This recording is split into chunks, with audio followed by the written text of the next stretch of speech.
You, John Fitzgerald Kennedy, do solemnly swear I, John Fitzgerald Kennedy, do solemnly swear that you will faithfully execute the office of President of the United States that I will faithfully execute the office of President of the United States and will, to the best of your ability, and will, to the best of my ability, preserve, protect, and defend the Constitution of the United States. preserve, protect, and defend the Constitution of the United States. So help you God.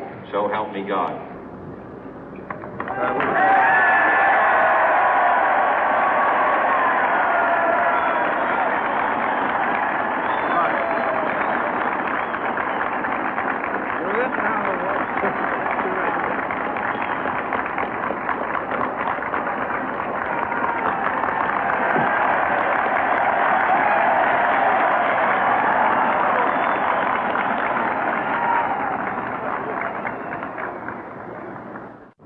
Vice President Johnson, Mr. Speaker, Mr. Chief Justice, President Eisenhower, Vice President Nixon, President Truman, Reverend clergy, fellow citizens. We observe today not a victory of party, but a celebration of freedom, symbolizing an end as well as a beginning, signifying renewal as well as change. For I have sworn before you and Almighty God the same solemn oath our forebears prescribed nearly a century and 3/4 ago. The world is very different now, for man holds in his mortal hands the power to abolish all forms of human poverty and all forms of human life. And yet the same revolutionary beliefs for which our forebears fought are still at issue around the globe. The belief that the rights of man come not from the generosity of the state, but from the hand of God. We dare not forget today that we are the heirs of that first revolution. Let the word go forth from this time and place to friend and foe alike that the torch has been passed to a new generation of Americans born in this century, tempered by war, disciplined by a hard and bitter peace, proud of our ancient heritage, and unwilling to witness or permit the slow undoing of those human rights to which this nation has always been committed and to which we are committed today at home and around the world.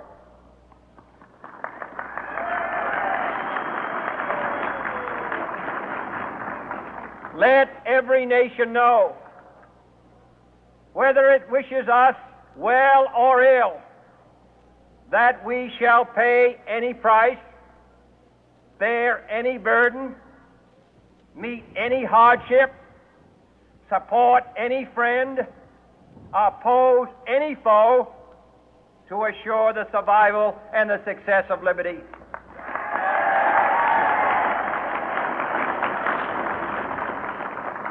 This much we pledge and more. To those old allies whose cultural and spiritual origins we share, we pledge the loyalty of faithful friends. United, there is little we cannot do in a host of cooperative ventures. Divided, there is little we can do, for we dare not meet a powerful challenge at odds and split asunder.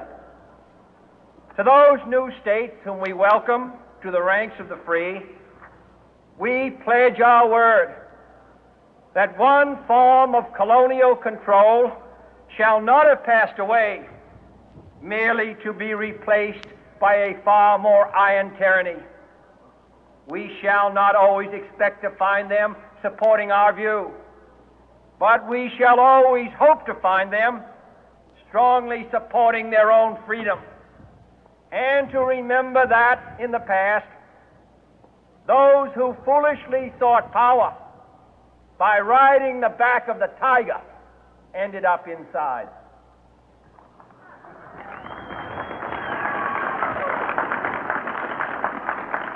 To those people in the huts and villages of half the globe struggling to break the bonds of mass misery, we pledge our best efforts to help them help themselves for whatever period is required, not because the communists may be doing it, not because we seek their votes, but because it is right. If a free society cannot help the many who are poor, it cannot save the few who are rich.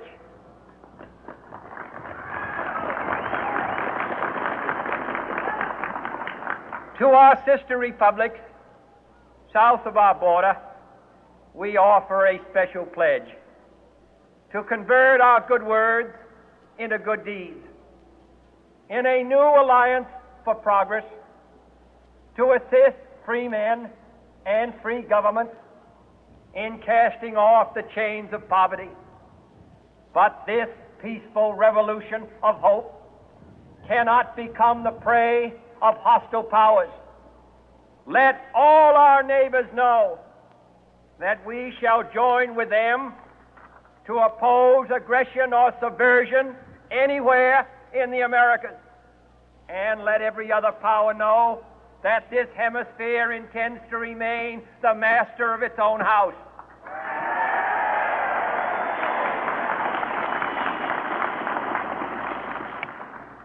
To that World Assembly of Sovereign States, the United Nations, our last best hope, in an age where the instruments of war have far outpaced the instruments of peace, we renew our pledge of support to prevent it from becoming merely a forum for invective, to strengthen its shield of the new and the weak, and to enlarge the area in which its writ may run. Finally, to those nations who would make themselves our adversary, we offer not a pledge, but a request that both sides begin anew the quest for peace. Before the dark powers of destruction, unleashed by science, engulf all humanity in planned or accidental self-destruction, we dare not tempt them with weakness, for only when our arms are sufficient beyond doubt can we be certain beyond doubt that they will never be employed. But neither can two great and powerful groups of nations take comfort from our present course, both sides overburdened by the cost of modern weapons, both rightly alarmed by the steady spread of the deadly atom, yet both racing to alter that uncertain balance of terror that stays the hand of mankind's final war. So let us begin anew, remembering on both sides that civility is not a sign of weakness, and sincerity is always subject to proof. Let us never negotiate out of fear, but let us never fear to negotiate.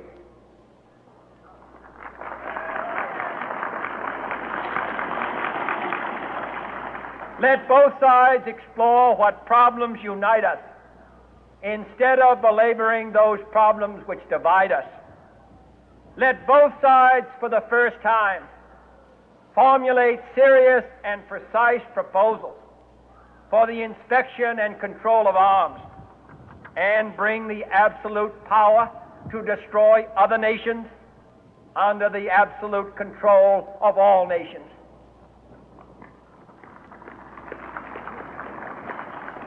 Let both sides seek to invoke the wonders of science instead of its terrors.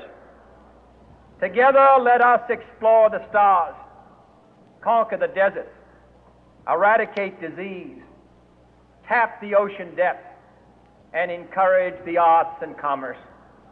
Let both sides unite to heed in all corners of the earth the command of Isaiah to undo the heavy burden and let the oppressed go free.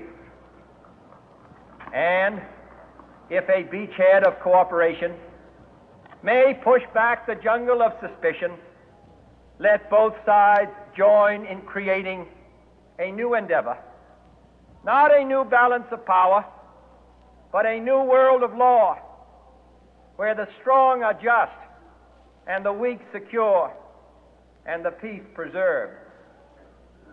All this will not be finished in the first 100 days, nor will it be finished in the first 1,000 days, nor in the life of this administration, nor even perhaps in our lifetime on this planet. But let us begin.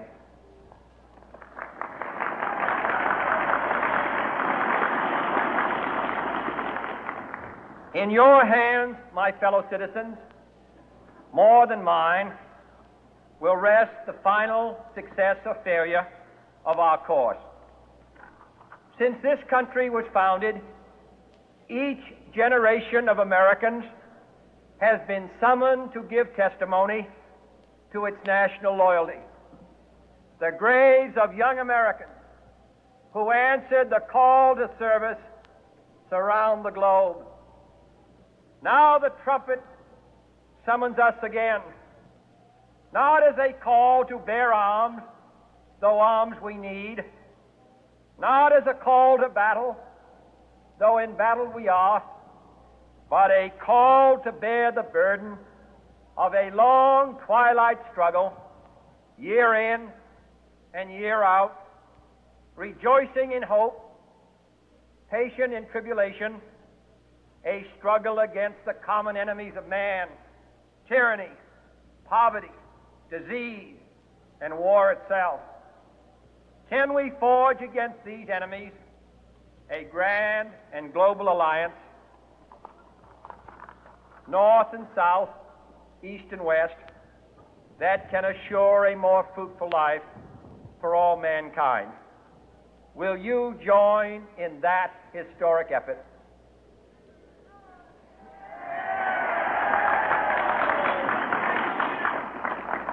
In the long history of the world, only a few generations have been granted the role of defending freedom in its hour of maximum danger. I do not shrink from this responsibility. I welcome it.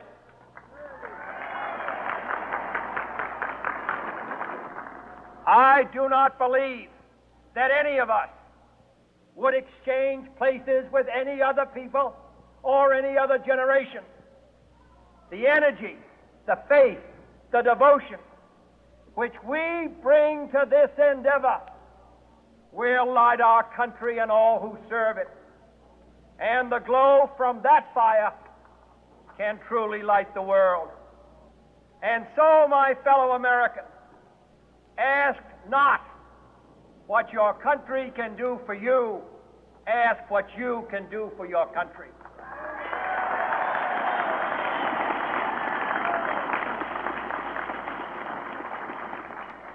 My fellow citizens of the world,